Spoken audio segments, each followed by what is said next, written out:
Hello, everyone, and welcome to the CMI Speaker Interview Series, where speakers interview other speakers and go deeper into the wisdom and maybe a little bit of a story behind the story. My name is Dan Thurman, and I'm here today with the one and only Chris Bashinelli, better known as Bash to his friends and to his clients. With Chris, really the whole world is his friend, so you could call him Bash.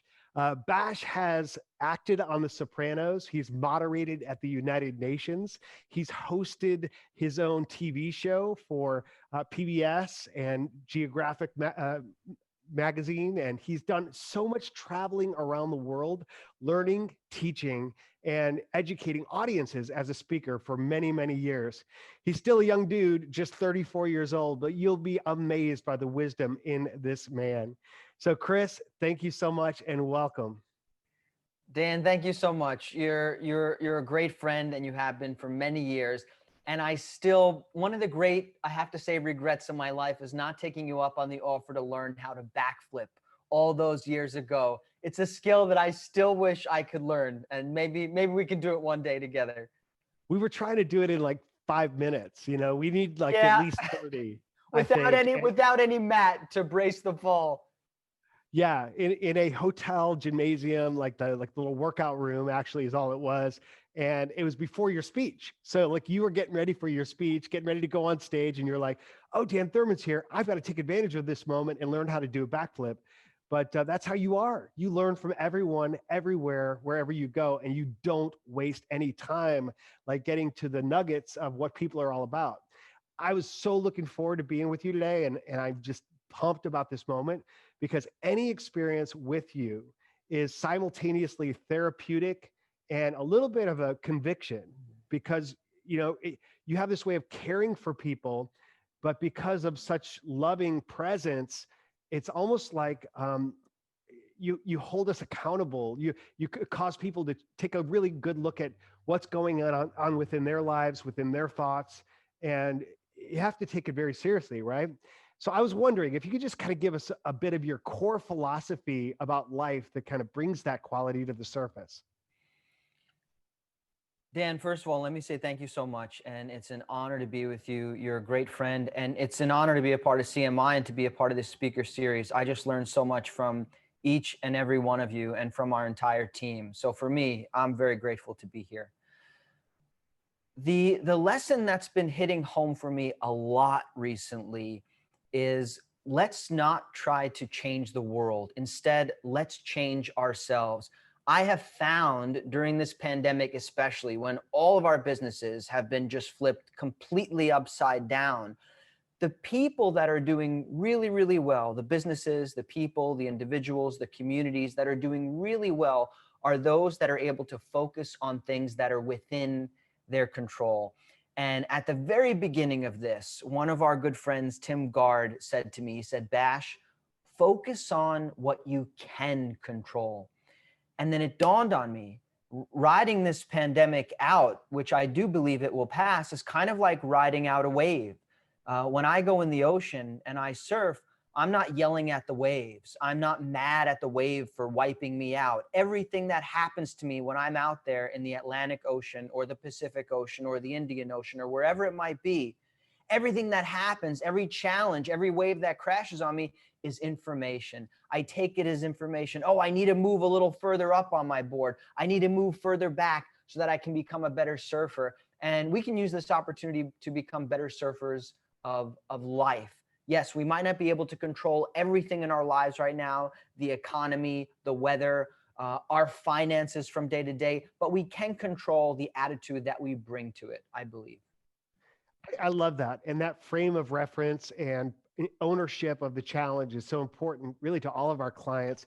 What are you finding in the individuals and the organizations that you're working with that you're able to help them see that maybe they couldn't see before? So like your gift is that you take these beautiful thoughts that can be philosophical and in some ways intangible, but you make them very practical and you help people really understand what the next move is.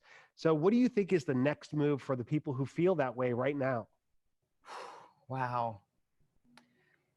I would say, Dan, from the smallest company to some of the largest. And I recently had a conversation with one of my largest clients, a major international company. And I would say our next step, the first step and the last step, is to open our hearts to what other people are going through.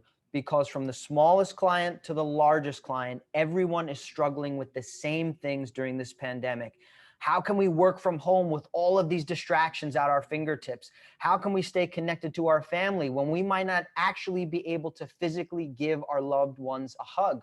People are hurting, and people in many ways are working harder than they ever have before. One of the things that I've found to be super helpful for me, and something that I'm sharing with clients, is in order to truly be there for others, we have to take care of ourselves. It's not sustainable to work 12 or 14 hours a day, 7 days a week. We must take time to breathe. We must take time to be grateful, to go for a walk if we can exercise, whatever practice we have that keeps us centered. Because if we are in a positive state of mind, then we are in just so much more powerful of a place to give to our clients and to give to others. So the step I've been recommending to others is twofold. One, open our hearts to what others are going through, because we are all struggling with the same things right now. And two, create some boundaries in our lives so that we can be more productive at work and more relaxed when we're not at work. That way we can become resourced when we're back at our computer and working with our clients. Yeah, that's great advice. Being heart-centered is something that just comes so naturally to you. You're a very empathetic human being. When you mentioned not being able to embrace a loved one, I thought about you and how much wisdom you derived from traveling the globe, and those experiences of searching and journeying have kind of brought you this level of clarity about how everyone truly is connected. Like we're all dealing with the same stuff, and you saw that regardless of culture or language or occupation or like class in society, and you brought that forward through your TV show to audiences everywhere to help us feel that way. And I think about the fact that you can't travel, the fact that we can't hug each other, we don't even see each other smile as much because we're wearing masks, right? And so how do we find this sense of connection right now? And the need for humans to be around humans and to draw energy from one another has not gone away. If anything, it's increased. So how do we do that now? Wow. Well, Dan, I think the thing to keep in mind is that connection is an experience, and it's an experience of the mind. It isn't necessarily a physical experience. I've traveled to many countries. I've traveled to many countries filming TV shows on an expedition for National Geographic. I've traveled to many countries and many places speaking at different conferences. Every single one of those times that I've gotten on a plane, with the exception of a handful when I'm traveling with the production crew, I travel by myself. I am in hotels by myself. I go on stage, I'm with people, and then I'm by myself again. If I were to truly believe that in order for me to feel connected to the people I love, I had to be around them physically, it would be a really tough go for me. So one of the practices that I've done, it's a really simple practice, is simply to close my eyes and think about somebody that I feel close with, and just really feel that closeness. And we might think, well, that's corny and they're not really here, and fine. We can listen to that voice if we want, but how is it serving us? Instead, we can just imagine the person is there with us. Imagine we are feeling connected with them. And then what we realize is we actually have control over that feeling. Wow, I can feel connected to my mom, to my father, to my children, to my loved ones, to my spouse, to my cousins, to my clients, whether I'm in the same room with them or 10,000 miles away. And that connection is a choice. Wow, that is such great advice. And you're full of practical pieces of wisdom like that. And Chris, you're a young guy, and yet you've been doing this a long time. So when I think about your journey, the question that comes to my mind is, when you were in like your early 20s and moderating at the United Nations and putting yourself forward into situations that, from a academic point of view or whatever, it's like, you were just going there and opening up to the experience, but with a level of confidence. How did you find that measure of confidence to step into new moments and trust I'm okay. I'm enough. I'm here. I'm prepared. I have something of value to say or to offer or to do. Do you remember that? I have goosebumps from the question, which I don't know if you can see that. Yeah, I remember it very vividly. I remember taking the train to the United Nations when I was giving a speech at the General Assembly Hall. The first time I spoke in the General Assembly Hall when I was 23 with the Secretary General of the United Nations. And I remember standing at the podium, and something happened in the middle of my opening speech, and a massive fixture, I don't know if it fell from the ceiling or from the stage, but there was a massive crash. And it's recorded on video. There was a massive crash. Everyone in the room heard it. And I looked over and something had fallen. It was so distracting. And I just realized, I didn't think, I just said, I'm sorry about that. I have telekinetic powers. And everyone in the audience laughed. The reason I share that with you is because I wasn't prepared on paper, but I was prepared in my heart. I was confident to go out there. Not that I wasn't nervous, not that my heart wasn't beating, it was, but I trusted the greater mission that I was there. I trusted that, hey, these people believe in me enough to bring me onto that stage. Our clients believe in us enough to hire us. Whatever field we're in, they believe in us, they trust us. That gave me confidence in myself. And it was kind of like, not to go back to surfing again, but it was kind of like that experience of pushing down the face of a wave. And when you push down the face of a wave, for many years, I would pull back at the last moment. We're afraid to let go. We're afraid to let go. What enabled me to let go and go down the face of that wave in terms of speaking on that stage and many other stages since then was the experience of losing my father. And when I saw my father, I mean, I literally saw my father pass away before my eyes from cancer. And when that happened, that rocked the foundation of my world in a good way. I'm sorry to say it was in a good way, because it made me realize, hey, why am I really here? What's the greater reason? Why am I really here? And that propelled me to go on from from one level, it looked like, on one level that propelled me to go on an international expedition that lasted more than 10 years, which I'm still on today. But the real journey that happened was the journey within. So from that experience of loss, I was able to gain sort of a momentary feeling of life is very fleeting. If there's something I believe in, I better go for it. And so witnessing that empowered me to be able to go on a stage, even though I'd never done it before, and open my heart. Yeah, that's great. If I can explore something you said about preparing your heart, it really was like a wow moment for me, because I think about, everybody's trying to get ready for the moment, whether it's a speech or a presentation or the next job interview or serving your client or making the sale or whatever. And you do all the things, or playing in a game or, sport, you do everything that you think is required, but you're still not ever going to be sure if it's enough, right? And you can kind of keep after it and keep after it. And then there's the other piece, the preparing your heart piece, which is, am I going to be okay to be successful in this moment? Do I feel like I've deserved it? Do I have something of value to truly give? Why does this matter to me? And so what I'm wondering, what you're making a case for is, and I've experienced this in my life, sure, we prepare, but in many cases, when your heart's prepared, it will compensate for maybe some gaps in like technical preparation or by the book preparation. My question is, what happens if you do everything technically, but then you fail to prepare your heart? What do you think happens then? We always have to start with a good motivation, with a good intention. Intention is behind everything that we do. People can sense it, infants can sense it, animals can sense it. What's our intention when we're dealing with others, when we're dealing with our clients? I think it's a twofold effect. There's the technical aspect, there's the preparation aspect. You're off balance on purpose. So you have the body of like Hercules. And so the technical preparation is there for you, but your heart is just so pure and so giving.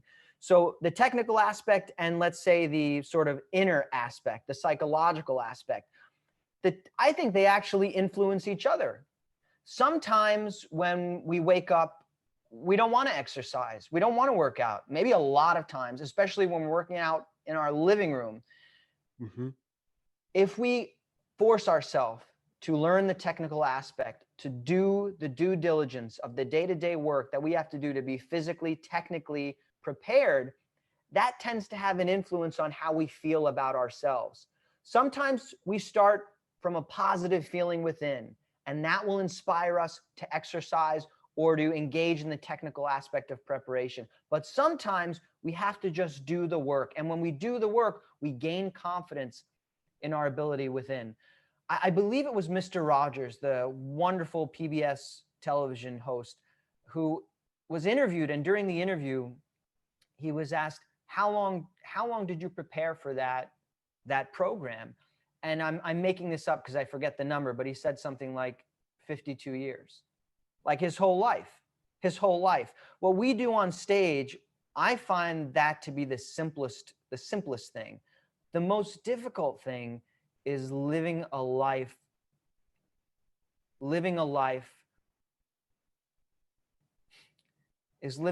that's in accordance with what we share on stage. That's the difficult thing. And that's our work as speakers. And it's also the multiplier, isn't it?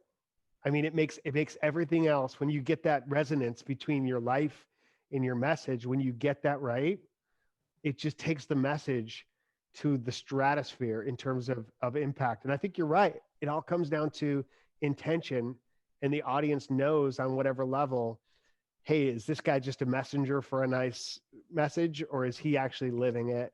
Right. Or is she actually walking the talk and kind of filling the room with the like practical authenticity and social and proof that what they're teaching us is actually true. We learn, I believe, very little by what people say. Very little. I think we learn mostly by who people are. We learn by what our teachers are saying, but we mostly learn by who the teacher is themselves. What type of person are they? That gives their words power.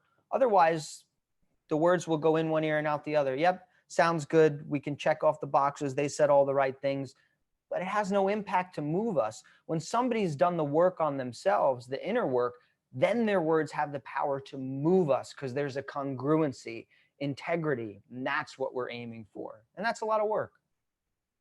That's such a powerful leadership message. You know, leaders really need to think about that and do that internal work. And in a way, I'm curious, do you think that COVID, everybody has their COVID story. We have ours and how it impacted the speaker's world and our relationships with our clients and our families. But I think, you know, that journey you talked about going within, in a lot of ways, that there was this moment of truth where everyone had to kind of experience that almost like a forced reset, where you really had to look back and question, has everything I've done been working? Do I really believe what I thought I believed? What is true anymore, you know, and who am I? And either you start doing the work to figure that out, or you have to distract yourself in all these ways through self-medication or abuse or just entertainment or whatever. You can only avoid that question so long though, right? One of the things that really challenged me when I first started, I mean, I was running my company, Bridge the Gap TV, out of my parents' basement. I was 20 years old. I was editing films. I was on the phone pitching to like Ben and Jerry's ice cream and other companies trying to get sponsorships. And my mom would be like doing the laundry next to me, right? That's not an exaggeration. That actually happened. But one of the tools that I learned was first thing in the morning to do my most important task first thing in the morning. And I think a lot of entrepreneurs know that. Whatever's the most important thing on your list, do it first thing in the morning. Do not, please, for the love of everything, do not check your cell phone first thing in the morning unless you have to, because it puts you in that sort of reactive, back foot, defensive state of mind. What doing the most important thing first thing in the morning, what that forced me to do is I would just be like sitting at my desk, Dan, and I'd be like, I don't know what to, so I would just like close my eyes and just breathe and just think about what is the most important thing that I have to do today. My point being that when we're not engaged in compulsive, distractive behavior, it creates space in our lives. And only from space can creativity be born. If we're constantly distracted, if we're constantly caught up in the noise, if we're constantly watching the news, which I do not recommend, or mindlessly scrolling through social media, how are we going to ever, first of all, know who we are, know what we have to offer to the world, and know what ideas are just beneath the surface? It's kind of like an ocean that's moving a lot and the waters are very choppy. Meanwhile, there could be like, this is a bad example, but like a gold iceberg right below the surface. It's only when we can calm our minds, like the surface of the ocean, then we can allow the beauty and that creativity to come from within. But we have to make a purposeful intention to create space in order for that to happen, I believe. So Chris, when you talked about closing your eyes and asking what's most important and getting clear on a question or an intention, would you describe that as mental health? Is it accessible? Do you have to learn a specific process in order to get there, or can anyone kind of easily do it? And if so, how would you suggest they start? Dan, it's a great question. And I think one of the things to understand with mental health is that a path to positive mental health is available to anyone and everyone. It doesn't take a whole set of very complex techniques. We can just start exactly where we are. Where does anxiety come from? Like for me, anxiety comes from focusing on all the things that I can't control. If I continuously obsess about all the things that are outside of my control, whether or not this client is going to sign the deal, whether or not this person is going to like me, who I have a crush on, whether or not it's going to rain, whether or not there are going to be waves, I will constantly be in a state of anxiety. The only thing I can control is what I bring to each of those experiences of my life, to bring my best self to each of those experiences. So when I think about something simple, like sitting down when I'm at my desk, I'm about to start working, literally just closing my eyes, and Dan, it could be for 10 seconds, it could be for 5 minutes, and I just breathe with my eyes closed, and I think about what is the most important thing I have to do that day. Or maybe I know what I have to do that day. Maybe I have a conversation with Dan Thurman. So maybe I'm just going to sit down and breathe and think, what is the most important feeling I want to get across to Dan in this interview? And just think about that. Or if I have a conversation with a client next week, or if I have a conversation with whoever it might be coming up, just think about what are the questions I have to ask this person? Or if there's a script I want to write or a video I want to record. And by doing that, all I'm doing is concentrating on one thing at a time, as opposed to sitting down at my desk, grabbing my phone, getting distracted, and not allowing those genuine, authentic answers that come from within each of us to come. But in order for those answers, in order for that creativity to arise, there just needs to be some space. And by closing our eyes, we create some space, and then the magic can happen, brother. Now, can that space happen and can that magic happen even when you're not sitting down at your desk? Like, do you create those moments of opportunity and clarity on your surfboard or when you're in the moment of doing something else? I know for me, the physical discipline is quite often a very, very wonderful gateway that opens up a space for that opportunity to materialize. Is that your occasion as well? Totally. For me, so much of what I do is about being present. And that's one of the things that attracts me so much to surfing and to exercising, that discipline. By being in such intense physical situations, it forces us to be present. When I think about your work, Off Balance on Purpose, I see you in some poses that if I ever tried them, I'd be in the hospital for a month. So I know that you bring intense presence, concentration, focus to what you do. When I'm on my surfboard, I know that if I'm present, I have a much better chance of catching the wave than if I'm distracted. Actually, I've been distracted on waves, and as a result, I've gotten hurt. So it's the same in our work. it's the same in our lives. And with physical discipline, that's sort of a way to, for me, get out of our head, get into our body and to be present. And that practice can be different for all of us every day. For someone, it might be sitting down, closing their eyes. For another person, it might be gratitude practice. For someone else, it could be throwing on an album. Yes, I do have a record player, listening to music, going for a walk in nature, exercising, taking those moments each day, even if it's one moment a day, to care for ourselves so that we can resource ourselves, Dan, and be there more for others. And then what happens? We're out there for a walk, or we're out there on our surfboard, or we're exercising, and we see that we're getting distracted and thinking about work. Maybe that's not our time to think about work. Maybe we've made a boundary and said, you know what, I'm going to exercise for 1 hour every day. And during that time, I'm going to think about nothing else, Dan, except exercising. And then what happens? I finish exercising, and now I have more energy and creativity to bring to my office, to bring to my work. We have to have the yin to have the yang. We have to have the off to have the on. We have to have the space to have creativity arise. Yeah, and it's so great. And they come alongside each other, because in those moments where we're out of our head in physical activity or exercise, quite often creating that space even in the workout, the answer to the problem at work or the creative idea for the next video or blog comes to you as just this clarity. And it's not because you were trying to pursue it. It was because you created the calmness of mind for it to materialize. Created the calmness, and you created the space. Like, I think, just to think of another surfing example, I can think of kind of standing on the shore and seeing all the waves break in front of me. And I'm trying to paddle out to get past the lineup where the waves start breaking. And I keep getting smashed back to shore, and I keep paddling out. I keep getting smashed back to shore. But there's another option.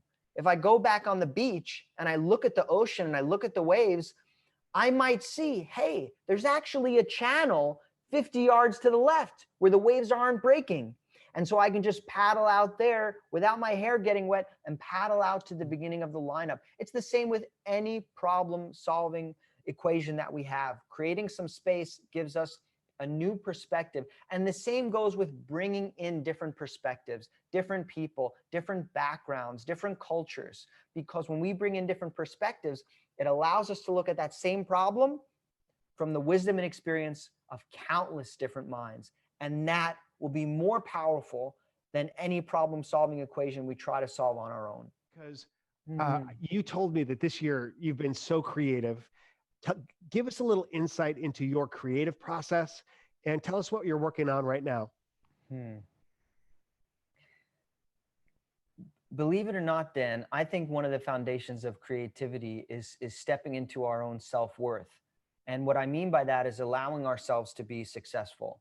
Maybe we have heard stories growing up, or had experiences, or been let down, or whatever, that affects how we feel about ourselves. So we reach a certain level of success, or we reach a certain level of health or fitness with our body, or success with our clients, or fill in the blank, whatever it is for you. And then we feel like, all right, like that's my threshold. Anything beyond that, I'm gonna sabotage myself. And it's not even conscious.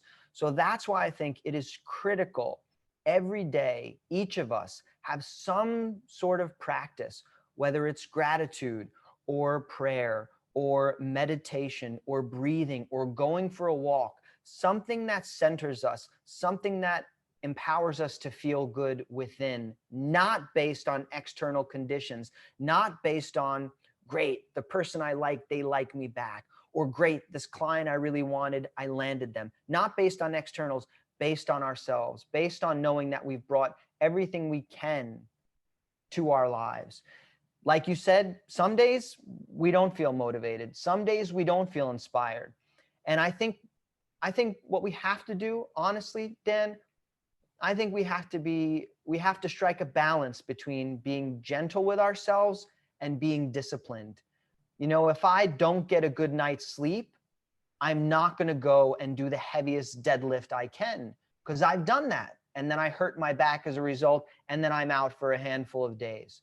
So if I'm really not well rested, I might just go and do a few a few practices of yoga. I might do some light exercises to know that I've done something. Consistency is key.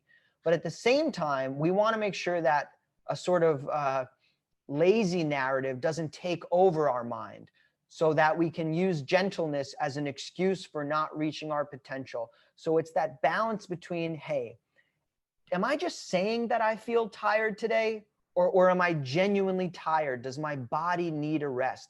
And listening to that and walking that fine line between being gentle with ourselves and being disciplined. It takes time, but I think it can produce sustainable positive results.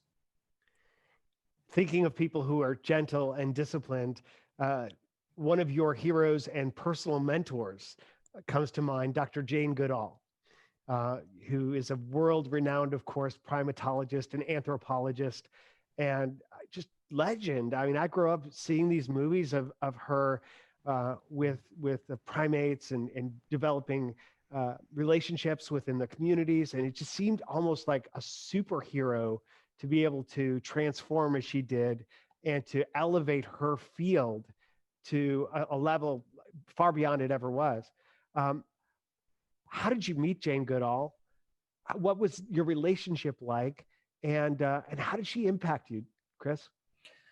Dr. Jane is an amazing inspiration. I feel very, very fortunate to have met her. I connected with her through my company, Bridge the Gap TV.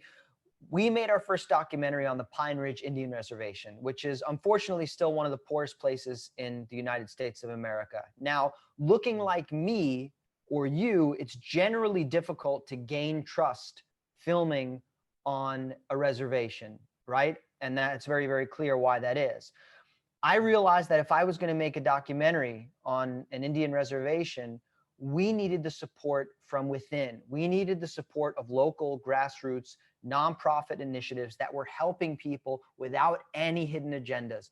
And Jane Goodall's Roots and Shoots is a very, very powerful youth-led organization which inspires young people around the world. I think it's probably in more than 150 countries right now, working on everything from animal rights to human rights to saving our planet. And Jane Goodall's Roots and Shoots had a community garden initiative on the reservation at the time. And I reached out to them. And over the course of several months, I got to know the local staff working in Pine Ridge. They became a part of the documentary. They invited us into the community. And Dr. Jane was a part of that process from beginning to end. And I've also gotten to speak with her several times at the United Nations and other places. For me, the most profound thing that I learned from Dr. Jane's life is that she really lives her life for others. She really, really does. She's been traveling nonstop since 1986, which is the year that I was born. So since that year, aside from in a global pandemic, she had not been home consistently, I think, for more than 2 to 3 weeks in a row for the entire year, because she was on the road sharing what she learned. And I believe it was said in an interview, she said something along the lines of, after discovering what I discovered in Gombe National Park, I had to share that with the world. It would be selfish for me not to. Everything that Dr. Jane gets, she gives back to the Institute. All the money she receives, almost all of it, it goes back to the Institute.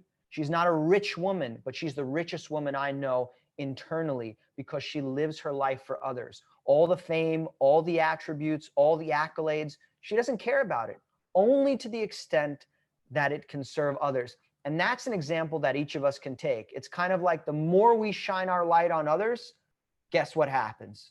It bounces back in our direction. No doubt about it. I want to perhaps close our time together.